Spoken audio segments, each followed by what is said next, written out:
Aquí tienes, mamá, tu obsequio especial. Mi hijo Roberto sonrió burlonamente mientras entregaba un automóvil de $180,000 a mi comadre Elena. Un vehículo adquirido con mis ahorros. ¡Qué generoso regalo!, murmuré con amargura, sosteniendo la cacerola oxidada que habían rescatado del sótano. Pero cuando comenzaron a burlarse de mí, cuando confirmé que me veían como un desperdicio en mi propio hogar, tomé esa cacerola y la lancé contra su televisor de alta definición. El estruendo del cristal quebrándose acalló sus carcajadas. Gritaron con pánico, pero mi verdadera sorpresa apenas comenzaba. Me llamo Esperanza Vázquez y tengo 68 años. Quedé sola hace 17 años y durante toda mi existencia me sacrifiqué trabajando por mis hijos. Desde la muerte de mi marido, me alzaba cada día antes del alba. Hacé hogares extraños, planché vestimentas hasta que me ardían los dedos. Todo para que Roberto pudiera educarse y alcanzar la existencia que yo jamás obtuve. Le financié toda su carrera universitaria. Cuando decidió establecer su empresa de autopartes, le facilité 140,000 de mis reservas. Todo lo que había acumulado en décadas de privaciones. Cuando Roberto se unió en matrimonio con Patricia, los acogí en mi hogar con el alma abierta. Les cedí mi dormitorio principal, el más amplio y hermoso, y me trasladé al cuartito trasero, donde a duras penas cabía mi lecho. Es temporal, hasta que encuentren su lugar, me aseguraron. Eso ocurrió hace 9 años. 9 años durmiendo en ese rincón, mientras ellos vivían como nobles en mi propia residencia. Inicialmente todo parecía armonioso. Patricia me asistía con la cena. Roberto me proporcionaba dinero para los gastos. Pero gradualmente las circunstancias se transformaron. Los almuerzos dominicales ya no me contemplaban. Vamos a pasear, anunciaban. Y yo permanecía abandonada observando la pantalla. Cuando arribaba Elena, la madre de Patricia, me saludaba escasamente con un gesto como si fuera la sirvienta de la casa. Las señales estuvieron presentes desde el inicio, pero yo las desatendí porque no deseaba enfrentar la realidad. Cuando conversaban en la cocina, disminuían el tono si yo aparecía. Cuando llegaban los extractos bancarios, Roberto se los llevaba velozmente a su recámara. Mi recámara, la que había sido mía. Durante meses observé cómo me contemplaban, de manera distinta. Patricia susurraba secretos al oído de Roberto cuando yo cruzaba por el salón. Ocasionalmente los escuchaba mencionar cuando llegue el momento y ya está muy anciana. Creí que hablaban de Elena, que tiene 78 años y habita sola en su departamento del centro. Jamás imaginé que, se referían a mí. El primer desprecio genuino llegó en mi cumpleaños número 68. Patricia organizó una cena íntima. Solo nosotros tres, pero cuando sirvió la torta había únicamente 2 velas amarillas encima. Se me olvidaron las demás, dijo riendo, y Roberto se rió también. Yo sonreí y guardé silencio, pero algo se desmoronó dentro de mí esa noche. Después vinieron las recomendaciones. Que ya no condujera tanto porque es riesgoso, que no saliera sola al banco porque podría confundirme, que mejor ellos se encargaran de liquidar mis cuentas porque es más sencillo así. Poco a poco, me fueron despojando de mi autonomía y yo como una ingenua pensé que lo hacían porque me amaban. La gota que colmó el vaso no fue la cacerola de Navidad, esa fue solamente la detonación. La verdadera gota fue 4 días antes, cuando escuché a Patricia hablando por teléfono con su hermana Elena. Ya conversé con Roberto. Decía, después de Año Nuevo vamos a comenzar a revisar residencias geriátricas. No podemos continuar así. La casa es reducida y ella no contribuye con nada.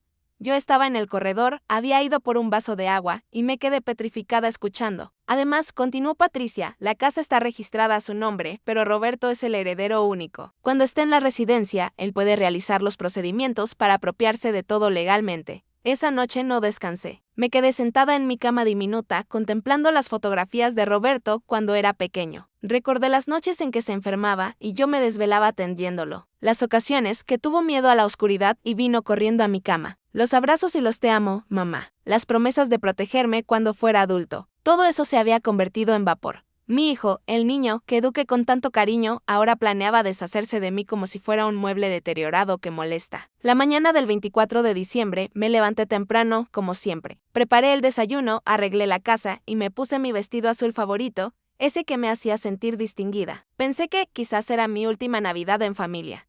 Así que quería verme bien. Elena llegó a las 10 de la mañana cargada de obsequios costosos. Para Roberto, una camisa de marca. Para Patricia, un perfume importado. Para mí, ni siquiera me observó. Se instaló en mi sillón predilecto, ese donde yo solía bordar en las tardes, y comenzó a hablar de lo exitosa que había sido en sus negocios. Acabo de adquirir otro inmueble, presumía. Este año ha sido muy próspero para mí. Roberto la escuchaba con admiración, aprobando cada palabra como si fuera una diosa hablando. Patricia le servía café en la taza elegante, esa que yo reservaba para ocasiones especiales. A mí me dieron el café en una taza desportillada, Cuando llegó el momento de los obsequios, mi corazón palpitaba aceleradamente. Tal vez me equivocaba, tal vez todavía me apreciaban, tal vez todo había sido mi imaginación. Roberto le entregó a Elena una caja grande con un lazo dorado. Ella la abrió y gritó de emoción. Eran las llaves de un automóvil último modelo, un sedán plateado que costaba $180,000. Lo reconocí porque era el mismo que había visto en un comercial de televisión la semana anterior. No puedo creerlo, gritó Elena. Roberto, hijo, eres un santo. Lo abrazó como si fuera su propio hijo y él sonreía orgulloso, recibiendo sus besos en las mejillas. Después le tocó a Patricia un brazalete de diamantes auténticos que debía valer por lo menos $12,000. Ella lloró de emoción y le dijo que era el mejor esposo del mundo finalmente. Roberto se acercó a mí con una sonrisa que no alcanzaba sus ojos. Me extendió una bolsa de papel arrugada de esas del mercado. «Feliz Navidad, mamá», dijo. Adentro había una cacerola vieja y herrumbrosa que reconocí inmediatamente. Era la que habíamos dejado abandonada en el sótano desde hacía meses, llena de grasa adherida y con la agarradera floja. «Pensé que te agradaría», dijo riendo. «¿Cómo te gusta tanto cocinar?» El silencio en la sala fue ensordecedor. Elena se tapó la boca para no reírse. Patricia miró hacia otro lado, pero vi la sonrisa burlona en su cara y yo, con esa cacerola en mis manos temblorosas, sentí como algo dentro de mí se quebraba para siempre. «Gracias por el obsequio», murmuré sosteniendo esa cacerola que olía a grasa rancia. Mis manos temblaban, no de vejez, sino de una furia que llevaba años guardando en el pecho. Roberto se rió más fuerte. «De nada, mamá. Sabía que te iba a fascinar». Su tono era burlón, cruel, como si estuviera hablando con una niña tonta. Patricia no pudo contenerse más y soltó una carcajada. «Ay, Roberto, eres terrible». Pero sus ojos brillaban de malicia. Elena se unió a las risas, señalando la cacerola como si fuera la cosa más graciosa del mundo. «¿Sabes qué, Esperanza?», dijo Elena con esa voz chillona que siempre me molestó. «Por lo menos ya tienes dónde cocinar, aunque a tu edad, ¿para qué necesitas tanto cocinar?». Las risas aumentaron. Los tres se reían de mí como si fuera un espectáculo de circo. En mi propia sala, en mi propia casa, con los obsequios comprados con mi dinero, algo explotó dentro de mí. Me levanté del sofá despacio, con esa cacerola en las manos. Caminé hacia la televisión de pantalla plana de 80 pulgadas que Roberto había comprado el año pasado, esa que costaba $9,000 y que presumía con todos sus amigos. «¿Sabes qué, Roberto?», dije con voz calmada. «Tienes razón, me encanta mi obsequio». Y sin avisar, levanté la cacerola y la estrellé contra la pantalla con toda la fuerza que tenía. El sonido fue hermoso. Cristales volando por todos lados, chispas saltando y ese ruido eléctrico que hacen los aparatos cuando se rompen para siempre. El silencio que siguió fue absoluto. Roberto se puso de pie de un salto con la cara roja de ira. «¿Estás loca? Esa televisión costó una fortuna». «Sí», respondí tranquila. «La misma fortuna que costó el carro que le regalaste a tu suegra. Mi dinero, por cierto». Patricia gritó como si hubieran asesinado a alguien. «Está completamente senil. Mira lo que hizo». Elena se levantó tambaleándose con los ojos como platos. «Esta anciana está loca. Hay que internarla ya mismo», pero yo no había terminado. Caminé hacia la mesa, donde estaban los otros obsequios costosos, y tomé el brazalete de diamantes de Patricia. «¿Este también lo pagaste tú, Roberto, o fue con el dinero que te presté para tu negocio? Suelta eso ahora mismo», gritó Roberto acercándose hacia mí. «No», dije firme. «Durante 9 años he soltado todo. Mi habitación, mi tranquilidad, mi dignidad. Pero ya no más». Dejé caer el brazalete al suelo. Los diamantes rodaron por toda la sala como lágrimas brillantes. Roberto me agarró del brazo fuerte, dejándome marcas. «Ya basta. Te comportas como una niña berrinchuda», repetí mirándolo a los ojos. «La niña berrinchuda que trabajó 17 años limpiando casas para pagarte la universidad, la que vendió sus joyas para comprarte libros, la que te prestó $140,000 para tu negocio». «Eso ya lo pagamos», mintió Roberto. «Ah, sí. Entonces, muéstrame los recibos, muéstrame el contrato de pago, muéstrame aunque sea un papel que diga que me has dado un solo peso de vuelta».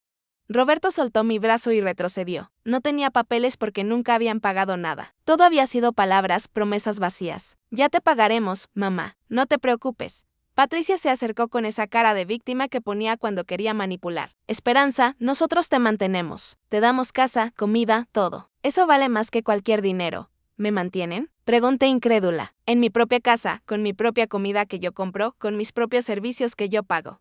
«Bueno, técnicamente sí es tu casa», gritó Patricia perdiendo la compostura. «Pero nosotros la mantenemos bonita. Nosotros pagamos las reparaciones». «¿Cuáles reparaciones?». ¿El televisor que acabo de romper? ¿Los muebles que compraron para su comodidad? ¿O tal vez hablas del aire acondicionado nuevo que pusieron en su habitación, la que era mía? Elena, que había estado callada, recogiendo sus cosas, finalmente habló. Mira, Esperanza, todos sabemos que estás pasando por una etapa difícil. La vejez es dura, pero no puedes desquitarte con tu familia. Etapa difícil, repetí. No, Elena. La etapa difícil fue cuando mi esposo murió y quedé sola con 2 hijos pequeños. La etapa difícil fue trabajar 14 horas diarias para darles todo. La etapa difícil fue quedarme sin vida propia para construir la de ellos. Esto que ves aquí no es una etapa difícil, esto es despertar. Roberto se acercó de nuevo, pero esta vez su voz tenía un tono amenazante. Mamá, recoge ese desorden ahora mismo y pide perdón. Nos has faltado el respeto a todos. Yo les falté el respeto, dije riéndome sin humor. Yo, la que recibió una cacerola sucia como regalo de Navidad, mientras ustedes se repartían carros de $180,000 y brazaletes de diamantes. Era una broma, gritó Roberto. No tienes sentido del humor. Tienes razón, Roberto. Perdí el sentido del humor cuando escuché a tu esposa planeando meterme en un asilo para quedarse con mi casa. El silencio que siguió fue diferente al anterior. Este no era de shock, sino de culpabilidad. Las caras de Roberto y Patricia cambiaron completamente. ¿Qué estás diciendo? Balbuceó Roberto. Lo que oíste. Hace 4 días escuché toda la conversación telefónica de Patricia con su hermana. Lo del asilo, lo de los trámites legales, todo. Patricia se puso pálida como papel. Yo nunca. La casa está a nombre de ella, pero Roberto es el hijo único, recité de memoria. Cuando esté en el asilo, él puede hacer los trámites para quedarse con todo legalmente. ¿Te suena familiar, Patricia? Roberto miró a su esposa con cara de pánico. Elena dejó de disimular y mostró su verdadero rostro lleno de codicia y desprecio.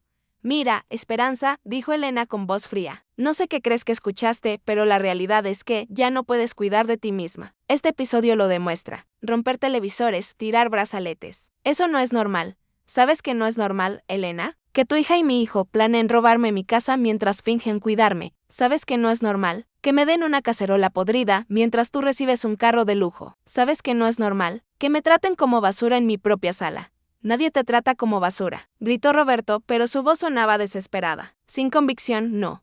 Entonces, explícame por qué duermo en el cuarto más pequeño de mi propia casa. Explícame por qué mis opiniones ya no cuentan para nada. Explícame por qué me hablan como si fuera una niña retrasada.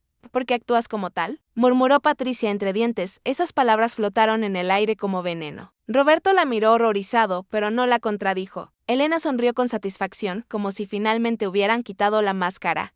Y yo, parada en medio de mi sala, con cristales de televisor a mis pies y diamantes regados por el suelo, finalmente entendí toda la verdad. No era una madre querida que estaba envejeciendo en el seno de su familia. Era un estorbo con propiedades que ellos necesitaban que desapareciera. Gracias, Patricia, dije con calma absoluta. Gracias por finalmente decir la verdad. Me agaché, recogí mi cacerola del suelo y caminé hacia mi cuarto. Detrás de mí, escuchaba sus voces nerviosas, sus murmullos de pánico, sus intentos desesperados de planear qué hacer ahora que sabía la verdad. Pero ya no me importaba lo que dijeran. Había terminado de escuchar.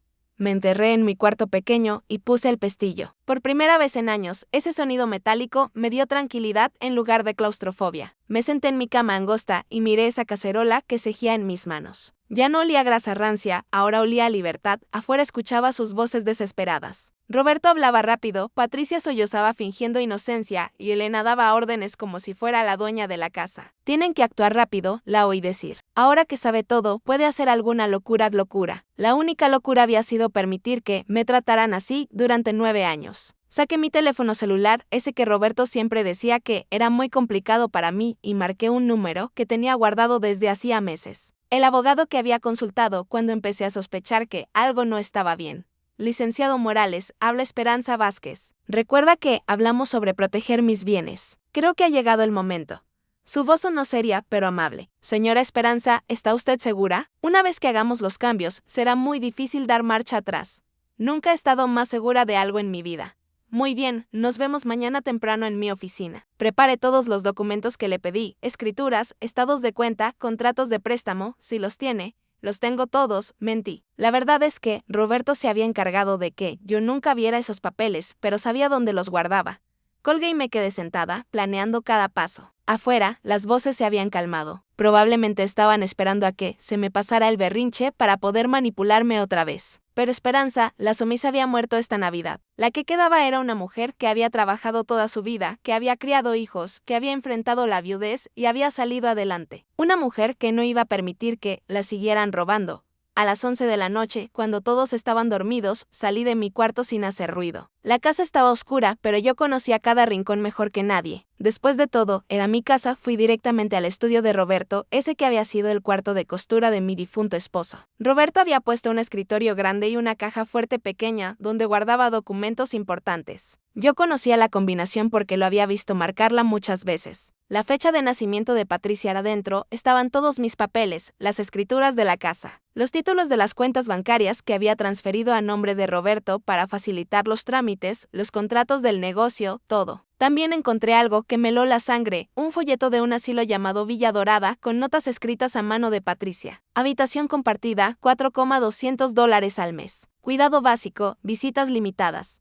En otra carpeta estaba el plan completo. Habían consultado a un abogado diferente sobre cómo transferir legalmente mis propiedades una vez que fuera declarada incapaz mental. Tenían presupuestos de evaluaciones psiquiátricas privadas, documentos sobre tutela legal y hasta un borrador de poder notarial que pensaban hacerme firmar. Lo habían planeado todo, cada detalle, cada paso para despojarme de todo lo que había construido en mi vida. Tomé todos mis documentos originales y los metí en una bolsa de tela. Dejé las copias en su lugar para que no notaran nada inmediatamente. Luego revisé los estados de cuenta del negocio de Roberto. Lo que vi me quitó el aliento. El negocio no estaba prosperando como él presumía. Estaba quebrado. Los $140,000 que le había prestado los había perdido en malas inversiones y gastos excesivos. El carro de Elena, el brazalete de Patricia. Todos los lujos de los últimos meses habían sido pagados con tarjetas de crédito y préstamos bancarios. Estaban endeudado.